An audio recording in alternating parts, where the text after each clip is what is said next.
My son called at dawn, all honeyed concern, urging me to come early for family business. That night, my 8-year-old whispered the gut punch. They planned to seize my house and $2.2 million, declaring me unfit. Shock burned into steel. I left smiling because I'd already lined up a banker, a notary, and the documents that would turn their trap on them. Before we continue, please subscribe to the channel and tell us where you're listening from in the comments. I sat alone that afternoon, the Nebraska sky outside dimming into the soft gold of early evening, the kind of light that always made me think of Grace. The living room was quiet, so quiet I could hear the faint hum of the refrigerator in the kitchen and the ticking of the old wall clock. My hand rested on the oak table I had built myself decades ago, each groove in the wood polished smooth from years of use.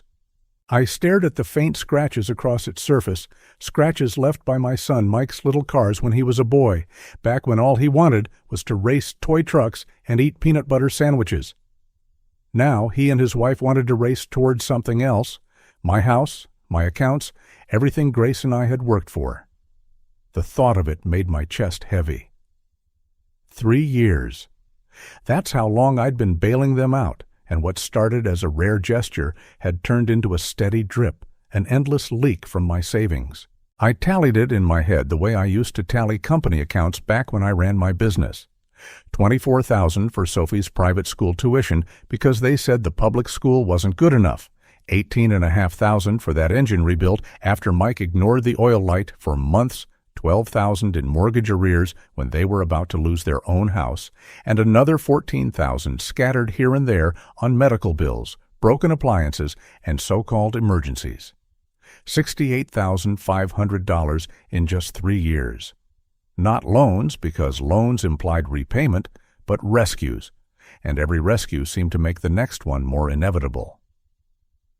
I reached for Grace's old coffee mug, still chipped along the rim, the same mug she used every morning. I held it between my palms, remembering her laugh, the way she'd roll her eyes when Mike asked for money yet again.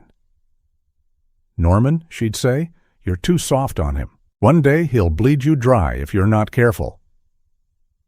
I used to think she was being harsh, but now her words rang in my head like a bell I had ignored too long. On the fridge across the room, a paper calendar hung, secured by a magnet shaped like a red apple. The days were marked with her handwriting, her neat slanted script, noting birthdays, anniversaries, and doctor's appointments. Even though she'd been gone 4 years now, I hadn't had the heart to replace that calendar. When I lifted my eyes from the mug, they landed on the heart of my worry: the house.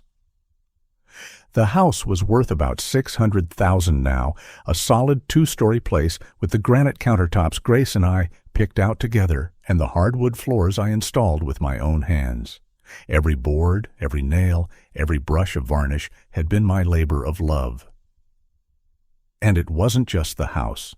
There were the 3 rental homes on the north side of town that brought in steady income, the savings account, and the brokerage accounts, together worth around $2.2 million. I had built all of this, dollar by dollar, year after year. But to Mike and Lauren, it was nothing more than a prize to be claimed, as if I were no more than an obstacle standing in their way. I leaned back and looked toward the mantel, where Grace's wedding photo still stood in its wooden frame.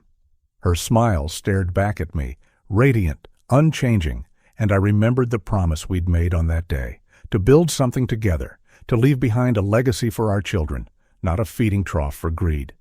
To see all of it now at risk, to know that my flesh and blood, the boy I raised, could plot against me with his wife, was a kind of wound I never thought I'd feel.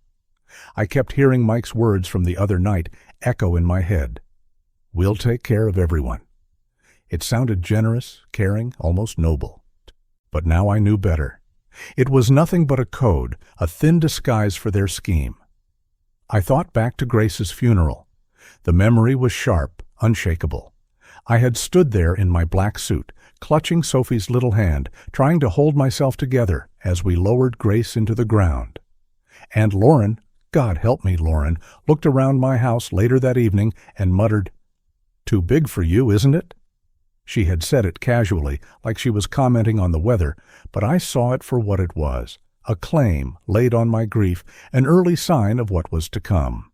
I brushed it off back then, telling myself she didn't mean it. Now I knew she meant every word. The betrayal sat like ice in my stomach, but slowly, beneath the shock, something else began to stir. A resolve, a cold clarity. I could not let this continue.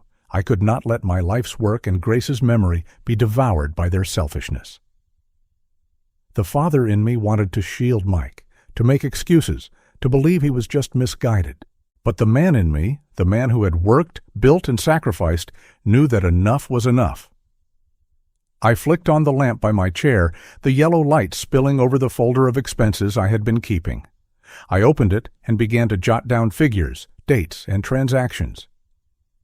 I slipped back into the rhythm of a younger me, the one who used to balance company accounts late into the night. Every dollar I had given them became a line in my ledger, proof not only of their dependence, but of their betrayal. As I worked, I thought about the little signs I had ignored. Lauren's sudden sweetness toward me at family dinners, the way she would touch my arm too often, call me Dad in a tone too syrupy to be real. Mike's compliments, exaggerated and awkward, telling me how strong I looked for my age, how sharp my mind was, words meant to cover the cracks in his loyalty. They thought I didn't notice, but I did. I noticed everything, and I saw their weaknesses as clearly as they saw my bank balance. Mike had always been afraid of confrontation, soft-spined, the kind of man who would rather look at his shoes than speak up. And Lauren, for all her schemes, needed things to look official. She needed paperwork, signatures, and legal documents to make her theft feel legitimate. That was where their plan would unravel.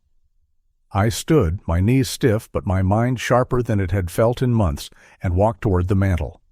Behind Grace's portrait, hung on the wall, was the safe, tucked away where no one would ever think to look. My hands trembled slightly as I pulled the frame aside and spun the combination. The click of the lock was loud in the quiet room. Inside lay the documents that mattered. The deeds, the account statements, the insurance policies. Proof of ownership, proof of control. I gathered them carefully, laying them out on the oak table. Next to them, I placed 2 business cards I had kept for years. Attorney Rebecca Cole and Daniel Brooks, vice president at the bank. Friends, allies, people I trusted. My eyes lingered on their names, and for the first time since Alexa whispered the truth to me on my birthday, I felt something close to power return. I picked up Grace's picture and held it close. My voice was a whisper, barely more than breath. If you can hear me, Grace, I'll protect Sophie. I promise you I will not let them take what we built. Not one piece, not $1. The silence after my words felt like an answer, like she was still here with me. I slid the photo back into its place, locked the safe, and sat down again. The house around me was the same as it had always been, the hardwood floors, the granite countertops, the warm light of the evening sun. But in my heart, everything had changed. The betrayal had cut deep, but it had also sharpened me. This was no longer about Mike and Lauren getting their way. This was about me standing up for what was right, for what Grace and I had worked for the legacy we meant to leave. And as I stared at the stack of papers in front of me, at the names of the people who could help me, I knew one thing with absolute certainty. They thought I was old, weak, and easy to outmaneuver. But they were wrong. They had set their trap. Now it was my turn. If you're still watching and find this story interesting, please comment 1 below to let me know you're here with me. The morning of Sophie's birthday started with a ring that sliced the quiet of my room. I watched the phone glow on the nightstand and let it buzz twice before I answered. Mike sounded soft, careful, almost syrupy. He called me Dad 3 times in the first sentence, and then he invited me to come early so we could talk about family business before the party. Family business, as if the words were a warm blanket and not a warning. I said yes because saying yes gave me time. When I set the phone down, I stared at the ceiling and listened to the house breathe. I thought of Grace, of the way she used to rest her hand on my arm when I worried, and I told myself to move slowly, to watch, to remember. I arrived with a wrapped box and a card for Sophie, but I carried something heavier under my coat. I carried the knowledge of what they planned. The house looked like a magazine spread, shiny and arranged. Pink and gold streamers ran like ribbons from corner to corner. Balloons floated in clusters, tied with neat white string. The kitchen island was packed with cupcakes, napkins, and bowls of fruit cut into perfect stars. A banner announced Happy 8th Birthday in letters so loud they swallowed the room.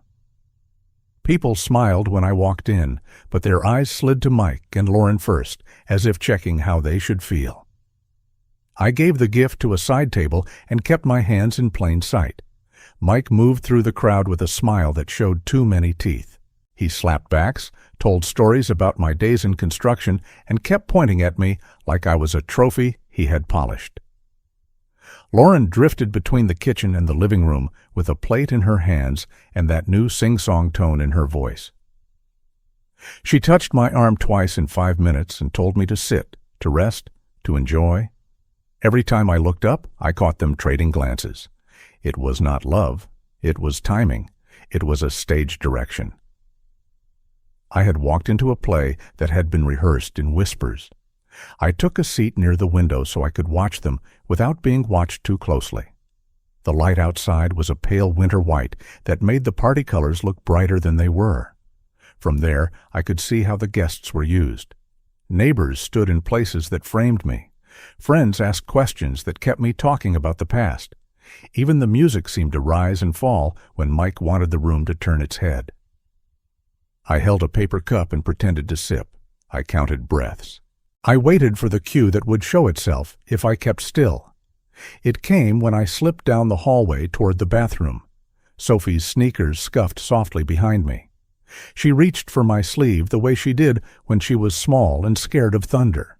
Her voice was a whisper, not more than a thread. "Grandpa, Mom, and Dad will take your money tonight. The bank papers," she said. "They told someone you have too much for an old man." Her eyes were wide and steady, brave and broken at the same time. I bent and hugged her. I told her she had done exactly the right thing. I thanked her. I said it was our secret for now. I asked if she could be brave a little longer. She nodded, and that small nod felt heavier than any gift in the house. I washed my hands at the kitchen sink to steady myself. The faucet hissed. The backyard fence showed as a gray stripe through the window. Behind me, I heard a chair drag, and then Lauren's voice drifted in from the pantry door. It was low and tight, shaped by a smile I could not see. "If he resists, we will use the doctor's letter. Mild cognitive impairment. The emergency petition is ready." She let the words sit in the air like a final check on a list. Paper rustled. A phone snapped shut. My shoulders squared on their own. So it was not just a signature. It was a plan to take my name, my decisions, my voice. It was a plan to push me out of my own life by stamp and seal with their hands clean. The rage that rose was cold, not hot. It sharpened everything. I set my face in the mirror and gave it a tired line. I stepped back into the living room and told Mike I had a headache. I told him I should go home and lie down. He looked surprised for a heartbeat, then he put on concern like a fresh shirt. "Of course, Dad," he said to the room, so the room would hear. Lauren offered to bring soup later, her tone bright. I thanked them and let the door close behind me. The drive home was quiet. Lincoln in winter tells the truth. The sky was hard blue, the yards brown and still. When I unlocked my door, the house met me with the smell of wood and coffee. Sunlight poured across the living room and touched Grace's photo on the mantel. I set my coat on the chair and went to the oak table that has held our bills and birthdays for 30 years. I pulled folders from the safe and set them in rows. Receipts, statements, notes. Proof that love had become a habit of rescue, and rescue had turned into expectation.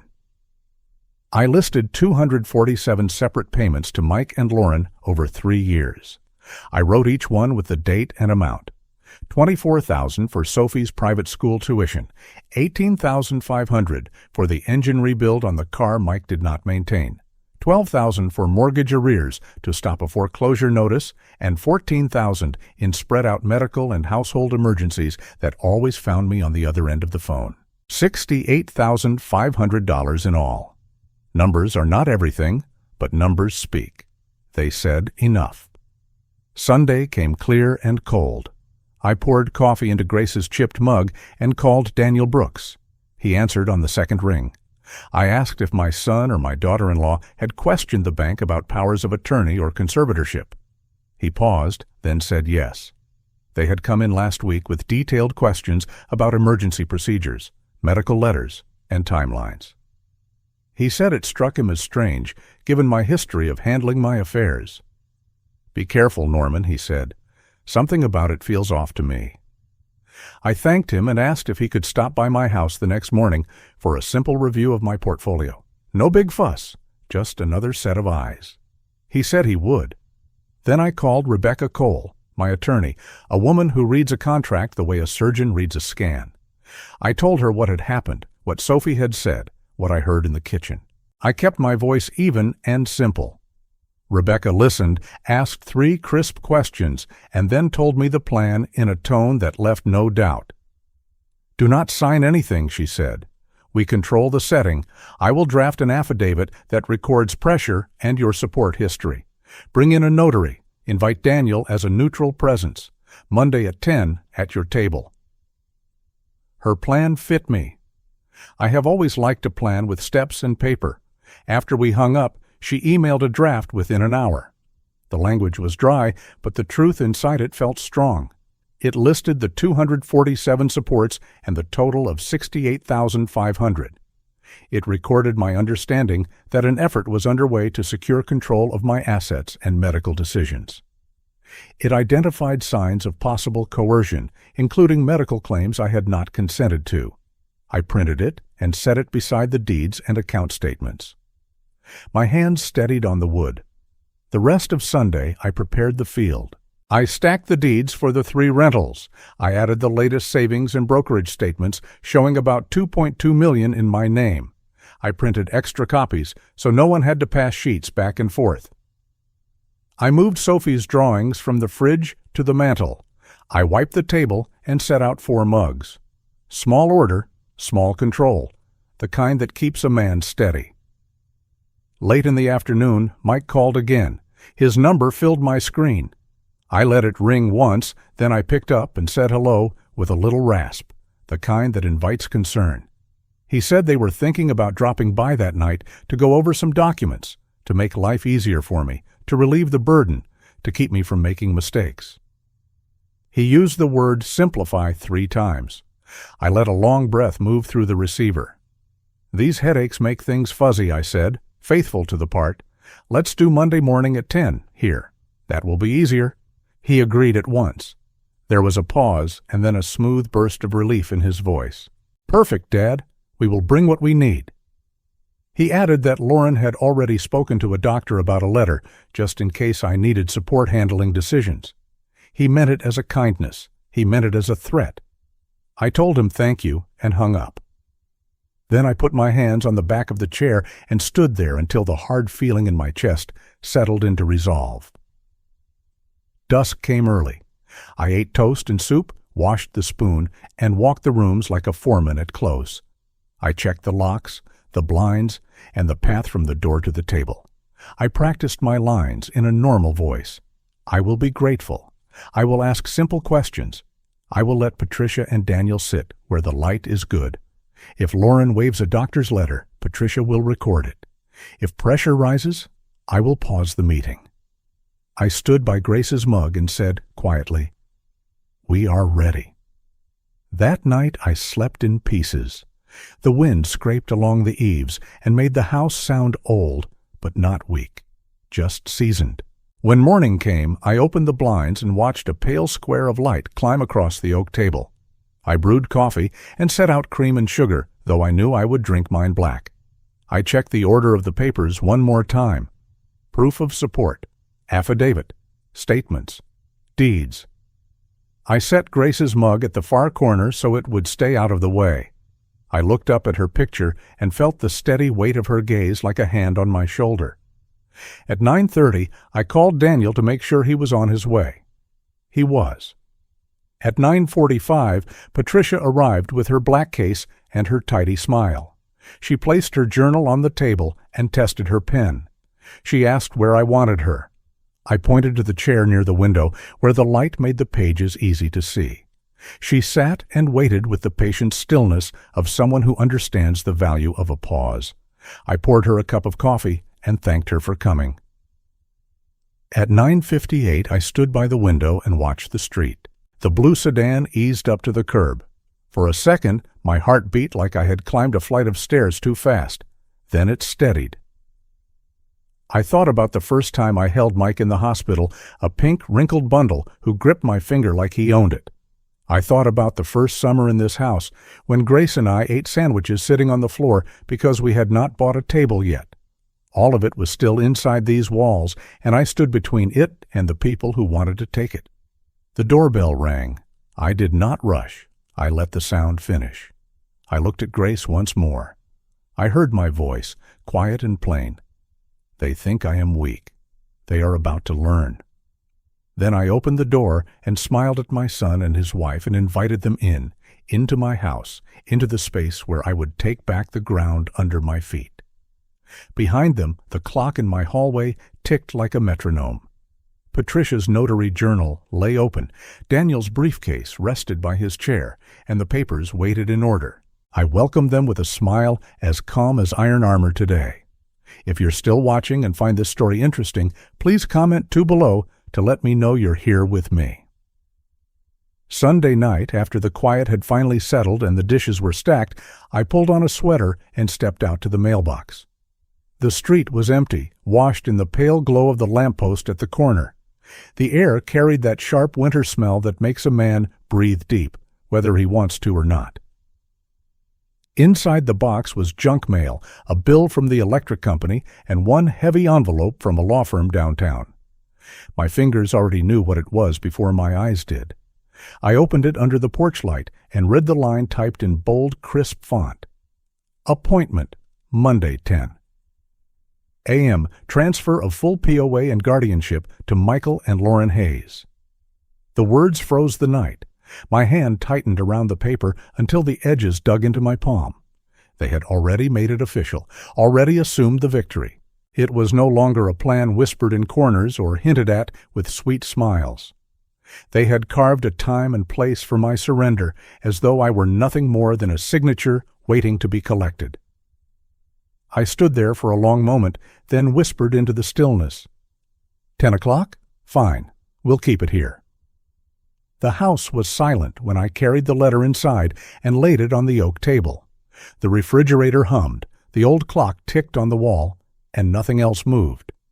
But the envelope burned on the table like a fuse. It told me that my son and his wife were not hoping or scheming anymore. They were executing. They wanted the neatness of a signed transfer, a notary seal, and a record that would erase me. I looked toward the mantel where Grace's photo kept its watch. Her eyes, steady even in a frame of glass, met mine. "You see this, sweetheart?" I murmured. They booked the room. They forgot who owns this house. I went to bed early, not because I was tired, but because I wanted morning to arrive on my terms. Sleep came in pieces, light and broken, each hour stirring me awake. By dawn I had risen, brewed coffee, and sat in the kitchen with my thoughts. I placed Grace's chipped mug at my right hand, the same one she had favored each morning, and I let the warmth of the cup remind me that I was not alone. At 9, I set the stage. I wiped the oak table until the grain shone, then arranged the papers in a deliberate order. The 3 deeds for my properties, the latest statements for savings and brokerage totaling $2.2 million, the ledger showing 247 separate payments to Mike and Lauren over 3 years amounting to $68,500, and Rebecca's affidavit drafted to capture coercion if it appeared. On top, I laid the law firm's letter, its cold typeface facing upward like an accusation. At 9:45, the doorbell chimed softly. Patricia Nguyen arrived first, carrying her notary case with a quiet professionalism that filled the room. She set her journal on the table, tested her stamp on scrap paper, and asked where I preferred her to sit. I pointed to the chair by the window, the one with the clearest light. She nodded and folded her hands, waiting like a sentinel. 5 minutes later, Daniel Brooks from the bank stepped in with his leather portfolio. I poured him coffee, black, and he accepted it with a grateful smile. For a moment, we spoke of small things, the frost on the roads, the grocery store renovation, because sometimes a man needs a sliver of ordinary before the storm. He placed his portfolio beside the deeds, but did not open it, as if the weight of its presence was enough to mark his role. At exactly 10, a sedan pulled up outside. My pulse steadied. The stage was set, the actors in place. The doorbell rang again, clear and precise. I waited for the sound to fade before I opened it. Mike entered first, his expression carefully composed into concern. Lauren followed, her coat elegant, her smile polished. But when her eyes flicked toward Patricia and Daniel already seated at my table, her steps faltered just a beat before she smoothed them again. "Dad, this is so thoughtful," she said. "You've made everything official." "Official is good," I replied evenly. "It keeps everyone honest." They settled at the table. I stood a moment longer, one hand resting on Grace's mug. Then I spoke, clear and steady. "Before any signing, let's clear the air." Mike's brow furrowed. Lauren slid a folder from her bag, lips tight. "We're here to help you, Dad. Just standard documents, so you won't have to worry." Daniel's calm voice filled the space. "Last week," he said, "I was approached with inquiries about emergency conservatorship, mental competency evaluations, and expedited processes. The questions came from you two." Mike's complexion drained. Lauren pressed her hand against the folder. "We were just doing research," she said quickly. "Trying to plan responsibly." I pulled the ledger closer and opened it. 247 separate payments, I said, tapping the lines as though calling them to witness. Tuition, repairs, arrears, emergencies. $68,500 in 3 years. I gave to my family, but I will not fund my disappearance. Lauren's eyes sharpened. "We love you. We only want to take care of you." "Love doesn't arrive with a doctor's letter in its purse," I answered. I lifted the appointment letter from the law firm and placed it between us. Patricia's pen moved quietly in her journal. "Love doesn't schedule guardianship at 10 this morning." Mike tried to speak, but I continued. "You thought I would sign because you crowded me with concern. You forgot the difference between help and control." Lauren let the corner of the physician's letter peek out of her folder. "If you're not feeling well, if things have been confusing, we have options." Patricia's voice cut gently but firmly. "I notarize only documents signed freely. If I observe coercion, I will decline." "Thank you," I said, turning back to Mike. "Do I seem confused to you right now?" His head moved before his mind caught up. A shake, then a half nod, then nothing. The silence swallowed him. I lowered myself into the chair, palms flat on the table. "We're going to do 2 things today. First, we end the idea that you will run my life. Second, we secure Sophie's future in a way that honors her."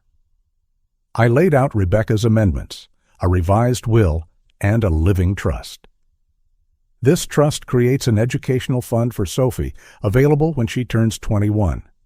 Enough for college, maybe graduate school, maybe seed money for a venture she believes in. Neither of you will have control. If you renounce all claims now and live 12 honest months, steady work, no requests, I will reconsider. Until then, every cent passes through this trust. Lauren's mask cracked. "You can't cut us out like this," she snapped. "This is cruel." "Cruel," I repeated softly. Cruel is whispering to a child that her grandfather has too much money for an old man. Cruel is plotting my incompetence at my bank. Cruel is hiding a doctor's letter at a birthday party. Love doesn't conspire. Daniel spoke with measured clarity. "For the record, Mr. Hayes has demonstrated complete competence. The bank will follow his instructions exclusively." Patricia added, For the record, I will not notarize any POA presented by Michael or Lauren Hayes today. Indicators of coercion are present. Mike's shoulders sagged. I didn't want it like this, he muttered. I thought we could make it easier. Easier is honesty, I said. Easier is respecting boundaries. Lauren's voice rose. We were protecting you. People lose everything every day. I did lose, I replied. I lost to the idea that my help would teach you responsibility. It taught you entitlement. That ends now. I signed the amendments, the trust, and the instruction to Rebecca to file immediately. Patricia stamped each with firm authority. Daniel countersigned and added my directive that any transaction over $25,000 required my confirmation. I slid across Rebecca's letters terminating all financial support, mortgage, car, allowance. Couriered by noon, I said. Lauren rose, then sat again, trembling. You'd let us drown. You have legs, I said. Swim. I threw you ropes 247 times. You tied them to your ankles. Mike whispered, What do you want me to do, Dad? Work. Keep it. Pay your bills. Show Sophie what a man looks like without reaching into his father's pocket. Lauren glared. So, this is it?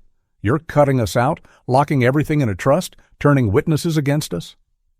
I'm telling the truth in a room with witnesses, I said. The trust is Sophie's. It is untouchable until she is 21. You may earn your way back with integrity, or you may keep pounding at a wall. Patricia closed her journal. Mr. Hayes's business is complete. I will not notarize anything else from you two. Daniel shook my hand. Good work, Mr. Hayes. The bank stands with you. They left, but Mike lingered at the threshold. Thank you for Sophie, he said quietly. She loves you. I love her, I answered. That's why this is done. When the door closed, the silence felt lighter, as if a weight had been removed from the beams. I gathered the documents, returned them to their folders, and slid the trust into the fireproof safe. Patricia's seals gleamed. Daniel's memo would secure the bank. The law firm's appointment letter I folded and placed with Rebecca's file, a relic of what almost happened. I walked to the window. The rose bushes, cut back for winter, stood bare but unbroken along the fence. Grace's roses. This house stands because I kept its foundation, I thought, not because storms spared us, but because nails were driven true. My phone buzzed, a message from Rebecca. Filing confirmed. Opposing counsel notified. Call at 2. I typed back, thank you. Another knot loosened in my chest. I brewed fresh coffee and stepped onto the porch. The yard lay quiet, the maple bare, the grass steady in its winter brown. I thought of Sophie's whispered warning, her courage hidden in her small hands. I thought of her future, sealed now in ink and trust. I whispered into the cold air, We kept our promise, Grace. She's safe. By noon, the house was tidy, but nothing was the same. The line had been drawn, clear and sharp. My heart still ached as a father, but as a man I stood taller. Tomorrow would bring consequences, anger, maybe silence. But today was a victory. The law was on my side. The bank was on my side. And most of all, the truth was on my side. If you're still watching and find this story interesting, please comment 3 below to let me know you're here with me. The morning after the showdown did not roar. It exhaled. The house felt lighter, as if the studs themselves had released a breath they had held for years. I poured coffee into Grace's chipped mug and stood at the kitchen window while steam curled past the sill. Yesterday ended with signatures, witnesses, and a safe door turning home on its hinges, but battles rarely stop with the click of a lock. They tend to unspool into errands, letters, and the quiet work of keeping what is yours. I stared across the yard at the bare rose canes and told myself the truth. The worst part was over, yet there was still the long business of making sure the pieces stayed where I had set them. Rebecca called before 8. Her voice was calm in that professional way that makes you sit up straighter. She told me the affidavit documenting coercion had been filed, that Patricia's notary journal now lived in the record with tidy notes about pressure and manipulation, that the law firm which scheduled the so-called 10 o'clock transfer had received a cease and desist with my statement attached. "They won't touch this again," she said. "If they do, I will." Then she handed off to Daniel on the conference line. He confirmed the brokerage and cash assets were now inside the Revocable Living Trust, beneficiaries updated, all distributions requiring my authorization, and any transaction over $25,000 set to demand dual signatures. One sub-account, the very one that kept showing up in their hints and jokes, was frozen with fraud alerts turned on. "Your perimeter is solid," Daniel said. I thanked them both, because gratitude weighted my mouth that morning, a good weight, like the feel of a decent hammer in the hand. When the call ended, I set a single sheet of paper on the dining table and uncapped the fountain pen Grace gave me the year we burned the mortgage. I wrote to Mike and Lauren in clean, steady lines. Financial support ends immediately. No more mortgage help, no car payments, no grocery envelopes tucked in your mailbox, no emergencies arrive on the first Friday of every month. I slid into the envelope a packet Daniel printed for me, a ledger of 247 transfers across 3 years, totaling $68,500. If they wanted a number, there it was, a number that could stare back at them without raising its voice. I signed the letter with my full name and set it by the door. The mailman carried it away around noon. When the door shut behind him, the house seemed to shift an inch, like a boat finally freed from a piling. Silence followed, not the anxious quiet of waiting for the next demand, but the kind that lets you hear birds against traffic and the clock against your thoughts. Rebecca had routed all contact through her office for 90 days. I turned my ringer off and stepped into the yard. The garden had gone wild during those weeks when I let worry steal the afternoons. Grace's roses threw blind shoots and thorny questions in every direction. I knelt and pruned the way she taught me, cutting to a bud that faced outward, wiping the shears between cuts, letting air move through the cane. Sun warmed the back of my neck. A cardinal flashed like a dropped scarf across the hedge. When I finished a row, I sat back on my heels and said it out loud, because saying things out loud gives them a spine. I don't need their apology to breathe. The sentence soaked into the soil the way a good rain does. It did not fix everything, but it fed the roots. Days began to stack again, not as burdens, but as boards in a steady floor. On Wednesdays, I drove to the community center and sat with the men's group in a circle of metal chairs. We talked about the Huskers, about stubborn knees, about how a house feels when the person who laughed in it is gone. A few told stories that sounded like mine. A son who turned the word help into a lever, a daughter who disappeared after learning a charity would share the inheritance. We did not try to cure each other. We listened, and listening turned the room into a place where men could breathe. On Sundays, I met a handful of veterans at Holmes Lake to practice fly fishing. The first morning, the wind shoved my line into a knot that looked like it had been tied by a mean child. By the third Sunday, my cast began to lay down smoothly, and the water accepted it. Fly fishing sets your thinking to its rhythm. Backcast, pause, forward cast, settle. Nothing in that rhythm mentions fear. I stood shin-deep with the sun on the water and said, just in my head, free, free, free, until the word felt like the shape of my breath. At night, I read again. The history set Grace gave me one Christmas, the biographies I bought and never opened, even the paperback novel she dog-eared and teased me for ignoring. The house didn't press against my ribs anymore. It held me the way a porch swing holds a child, steady, patient, sure. In the yellow light of the living room lamp, with the furnace humming, I realized the difference between loneliness and quiet. Quiet is a companion when you've earned it. News of Mike and Lauren began to arrive by professional channels, which is to say, by the only channels I could stand. Rebecca kept me informed because it was her job and because she understood that information, handled cleanly, is its kind of mercy. Within a month, their mortgage went 30 days late. The month after, they listed the house and moved into an apartment 2 exits down the interstate, close to a strip mall and a payday lender. Lauren took a retail job, folding shirts under fluorescent lights. Mike signed up to drive strangers around late-night Lincoln for tips. Friends thinned out, invitations dried. The shine came off quickly when there was no one left to polish it. I did not celebrate. The irony did not make me smile. It made me ache for the boy who once ran into my arms with a scraped knee, and for the man who watched him grow and forgot to teach him how to tell the truth when money was in the room. But ache is not the same thing as regret. I did not regret the line I had drawn. Choices have consequences. They drew theirs. I drew mine. Sophie remained the star on my horizon. I opened the education trust with $150,000 and scheduled yearly contributions. It felt like writing a promise in a language a bank could understand.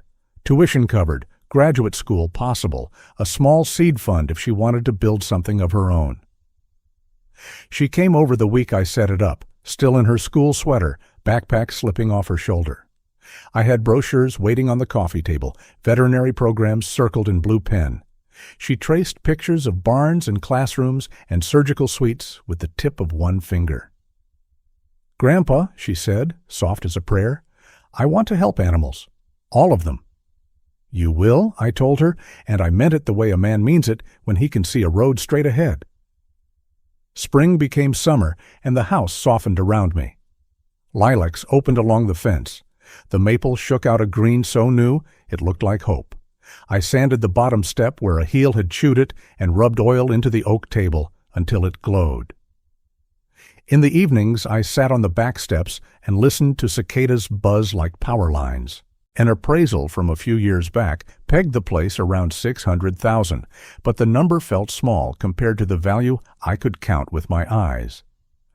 Late light on a granite countertop Grace chose, the scuffed spot on the floor where Mike learned to dance with her standing on his feet, the space on the mantel where our wedding picture watched the room. Meanwhile, the consequences tightened around Mike and Lauren the way winter tightens around a pipe. Without my deposits, their calendar is filled with red notices. They left messages for Rebecca that swung between pleading and blame. One voicemail from Lauren, transcribed for the file, included the sentence, "He will regret this. He will die alone." I read it once and stopped. Cruel words will take over a room if you let them. I would not rent to them anymore. I kept one letter only, the one that arrived in late August, in Mike's slanted hand. "Dad, I am sorry, not as a man with papers, but as your son. Can we meet, just the two of us?" I set it on the mantel beside Grace's photo. Time, I told myself, is a tool, and I needed to use it well. Instead of writing back, I drove to the lake with the old fly rod I had refinished. I practiced roll casts until my shoulder ached and the line finally lay straight. On the way home, I stopped at the diner Grace and I used to visit on Fridays. The waitress still remembered our order. She set down the meatloaf and asked how the garden was doing. "The roses are coming back," I said. Saying it out loud felt like permission to believe it. When I paid, I felt something loosen under my sternum. Not triumph, relief. I had survived the fire with the house still standing and the name still mine. The legal work continued in tidy lines, the kind of detail that doesn't ask for applause but knows how to keep a roof on. Rebecca sent confirmations. The cease and desist was accepted. The appointment record showed the so-called guardianship transfer had not been authorized by me, and the notation that any future attempt to use that doctor's letter would be met with a motion and a complaint. Daniel reported from the bank. Trust accounts performing well, distributions locked, except for my signature, dual signature protocols enforced above $25,000, a frozen sub-account with alerts humming in the background, boring lines on paper, strong beams in a house. Rebecca's updates became a rhythm, almost like the ticking of the mantel clock, steady, unflinching, without drama, but with the assurance that the house stood firm against the wind. I came to understand that real security doesn't thunder or announce itself. It sits patiently in the fine print, in initials scrawled beside a date, in the quiet fact that the roof does not leak when the rain comes. Daniel wrote once a week. Wrote. His emails never strayed into sentiment, only bullet points and confirmations, yet I read them like prayers. Trust disbursement tested, working properly. Dual authentication verified. Fraud alert remains active. Ordinary words, but each one a rung on the ladder, keeping me above water. The younger me might have skimmed over such things, but now every line was a piece of timber holding my foundation in place. Evenings brought a different kind of work. I began sorting through boxes in the attic, the ones Grace always promised we'd tackle someday. Old photographs, brittle concert tickets, the yellowed manual from our first washing machine. Each item was a reminder of how much of a life can be built without money ever passing through your hands. Grace's laughter was pressed between the pages of those boxes, and when I found her handwriting, recipes, reminders, a note that said simply, "Buy nails," I felt steadier than any trust account could make me. The world outside did not pause. Neighbors waved across fences. The boy down the street learned to ride his bike without training wheels, wobbling past the driveway as I carried in the mail. Even Mike's letter on the mantel seemed smaller each week, not because it didn't matter, but because the house had resumed its natural scale. His apology remained there, visible beside Grace's photo, waiting for me to decide what weight it deserved.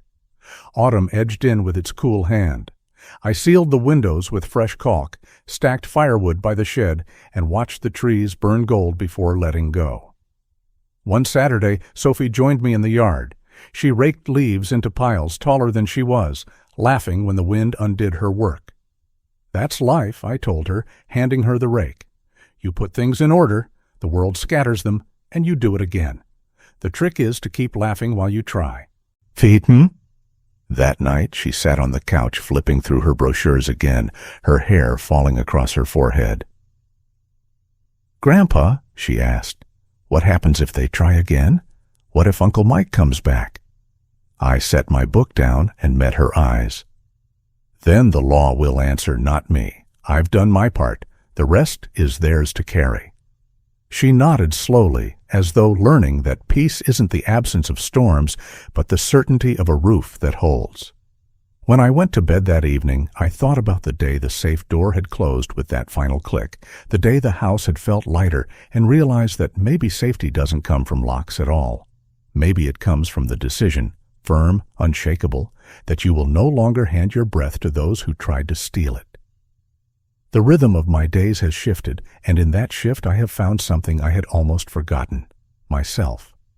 The apartment I moved into after transferring the estate still feels new, though my books are already spread across the shelves and Grace's roses, cuttings from the old garden, bloom in pots on the balcony.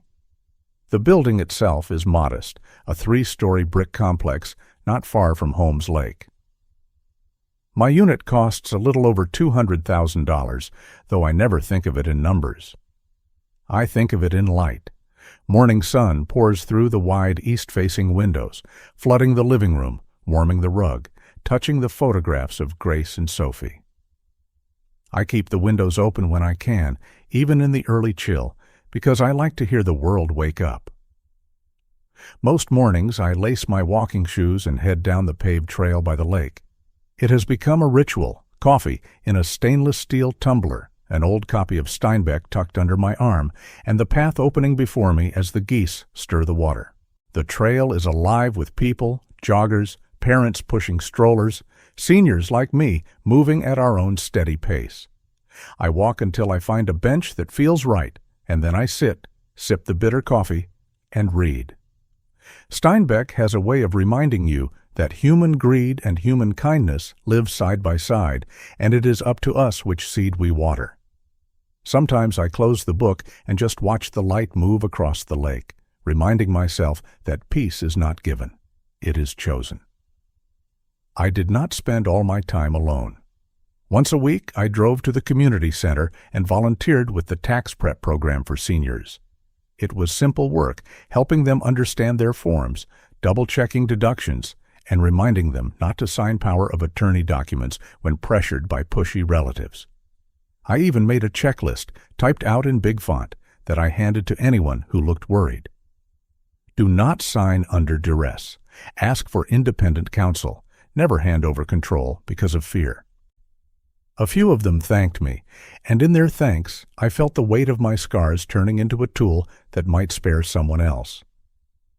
Through these small acts, my days grew fuller, my identity clearer. I was no longer a man defined by betrayal, but by the way, I refused to let betrayal define me. One afternoon after a session, I wrote in my notebook a sentence that seemed to capture the lesson. Boundaries do not kill love, they save dignity. I underlined it twice. The echoes of Mike and Lauren still reached me from time to time. Rebecca kept a file for every piece of contact. They had moved again, downsizing into an even smaller apartment. Mike drove nights for a rideshare company, and Lauren worked retail. A year ago, they had a 4-bedroom house with a manicured lawn and friends who admired their gatherings. Now they lived under fluorescent lights and carried grocery bags up narrow stairs. I do not say this with cruelty. It was simply the truth of consequences, the balance of choices made, and debts called due. Mike sent another letter. His second apology was longer than the first, written in shaky lines. He admitted to things I already knew and hinted at things I did not. He wrote that he feared Sophie would never forgive him, that the look in her eyes when she realized what they had tried to do was harder to bear than my silence. He asked if we could meet. He wrote, not as adversaries, not as plaintiff and defendant, but as father and son. I sat with that letter for a long while. Then I handed it to Rebecca. She asked me what I wanted her to say. I told her to respond with one line. Focus on parenting, prove it for Sophie. That was all. Words were not enough anymore. He had to show it not to me, but to his daughter. And until he did, the distance would hold. It is strange how distance can heal. I did not feel anger when I thought of them now, only clarity.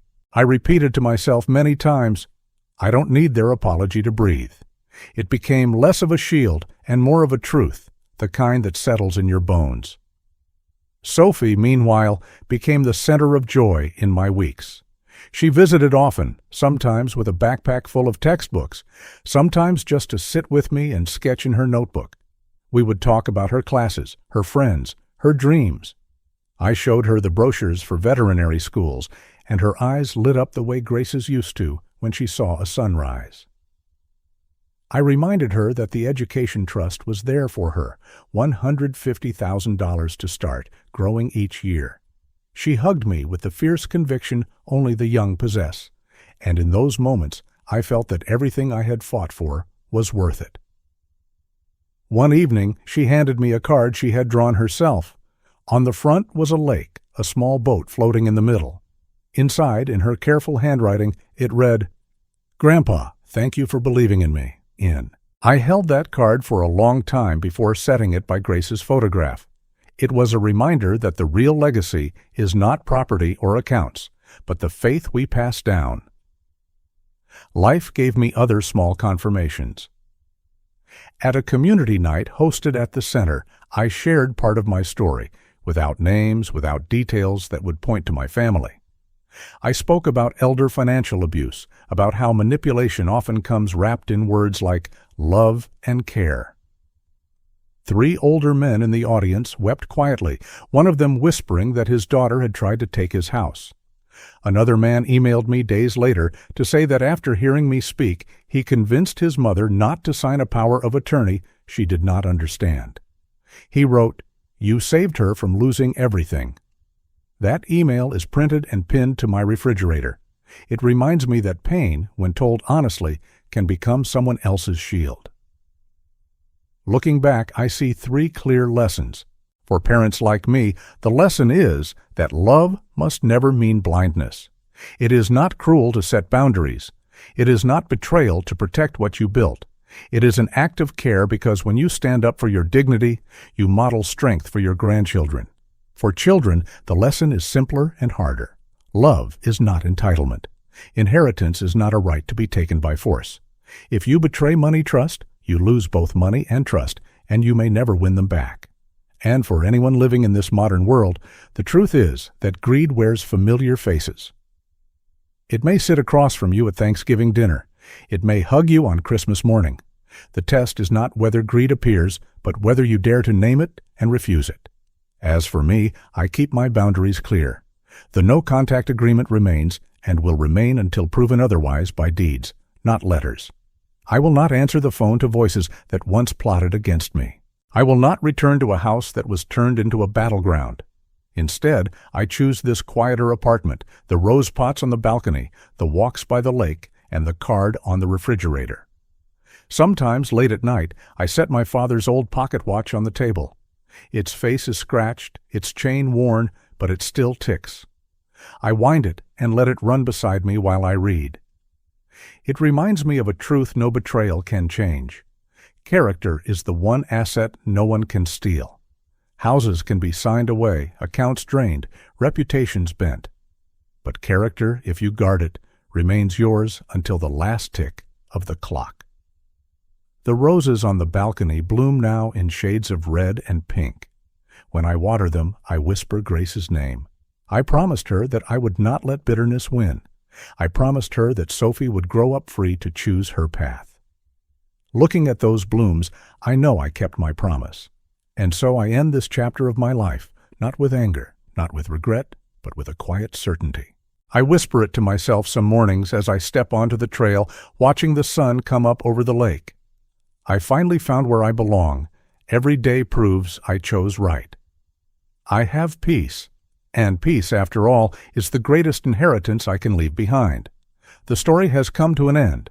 I hope it has brought you valuable lessons and insights. If you enjoyed this content, please like, share, and subscribe to the channel so you won't miss the next video. Goodbye, and see you again.